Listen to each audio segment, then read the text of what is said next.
Good morning, dear students. Today we will learn about sleep. Sleep is a naturally recurring state of mind and body characterized by altered consciousness with inhibition of all voluntary muscles and reduced interaction with surroundings. कोई interaction नहीं होती surrounding से इसमें. Sleep जो है different age groups में different time period के लिए रहती है. जैसे न्यू बॉर्न से 18 से 20 घंटे, ग्रोइंग चिल्ड्रन में 12 to 14 आवर्स, एडल्ट्स में 7 to 9 आवर्स नॉर्मल स्लीप रहती है और ओल्ड पर्सनस में 5 to 7 आवर्स. स्लीप दो टाइप्स की होती है, रैम और non REM. REM means rapid eye movement sleep और non REM non rapid eye movement sleep. Rapid eye movement sleep को हम पैराडॉक्सिकल स्लीप या डिसिंक्रोनाइज्ड क्यों कहते हैं? क्योंकि इस पीरियड में ईईजी में वेव्स जो होती हैं वो इरेगुलर होती हैं. आई मीन बीटा वेव्स मिलती हैं.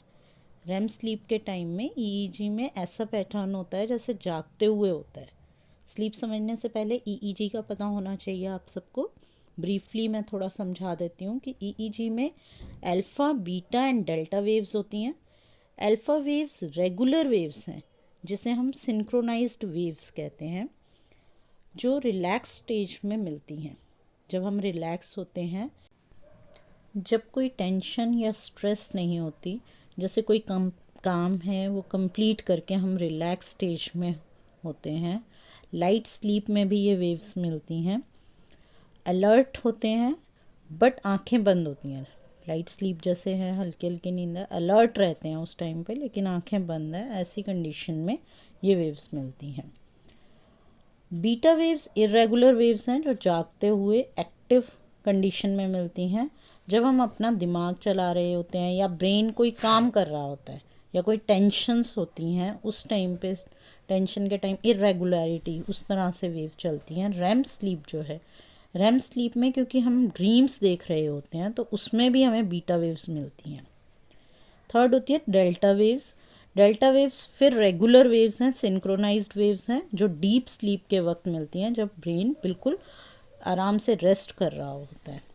अब बात करते हैं रैम स्लीप और नॉन रैम स्लीप क्या है. ईईजी की ब्रॉडली मैंने आपको वेव्स बता दिया. अब इसको स्लीप में हम रैम और नॉन रैम में समझना हमारे लिए अब आसान हो जाएगा. रैम स्लीप में आइज़ की मूवमेंट होती है, रैपिड आई मूवमेंट्स होती हैं. ये टोटल स्लीप का लगभग 20 to 30% पीरियड होता है और बेड पे लेटने के लगभग 1.5 से 2 घंटे बाद स्टार्ट होती है ये स्लीप.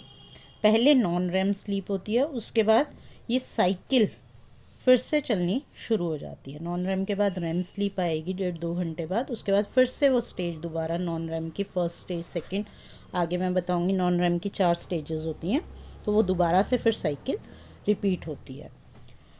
अच्छा, रैम स्लीप में जो रैपिड आई मूवमेंट्स होती हैं, आपको जानकर हैरानी होगी कि ब्लाइंड पीपल में भी आई बॉल्स में, रैम स्लीप में इनकी भी आई बॉल्स जो हैं वो मूवमेंट्स शो करती हैं. रैम स्लीप जो है वो मेमोरी को, उस टाइम क्या हो रहा होता है एक्चुअली, हमारा ब्रेन जो है वो मेमोरी की प्रोसेसिंग कर रहा होता है. तो जो आइज़ की रैपिड मूवमेंट होती है वो एक्चुअली ब्रेन में मेमोरी प्रोसेसिंग के टाइम पे एक साइड इफ़ेक्ट की, मतलब साइड बाय साइड एक इफ़ेक्ट है वो ब्रेन का. उस टाइम आई बॉल्स जो हैं वो मूव करती हैं. तो इसकी सिग्निफिकेंस को अगर हम समझें रैम स्लीप की, तो इसकी इम्पोर्टेंस यही है कि इस टाइम पे मेमोरी प्रोसेसिंग हो रही होती है हमारी ब्रेन में. याददाश्त जो है वो प्रोसेसिंग स्टेज पे होती है. इसी टाइम में हमें ड्रीम्स दिखाई देते हैं. रैम स्लीप के समय ईईजी में जो इसलिए इरेगुलर वेव्स या डिसिंक्रोनाइज्ड वेव्स दिखाई देती हैं क्योंकि उस टाइम पे ब्रेन एक्टिव होता है, ड्रीम्स देख रहा होता है. रैम स्लीप के टाइम पे heart rate, blood pressure, respiratory rate, body temperature सब जो हैं इरेगुलर होते हैं, स्टेबल नहीं होते. अब बात करते हैं नॉन रैम स्लीप की. नॉन रैम स्लीप पीरियड जो है वो टोटल स्लीप का 70 to 80% होता है. इस समय आइज़ की मूवमेंट्स नहीं होती, ड्रीम्स भी दिखाई नहीं देते, heart rate, BP, respiratory rate, body temperature सब स्टेबल होते हैं.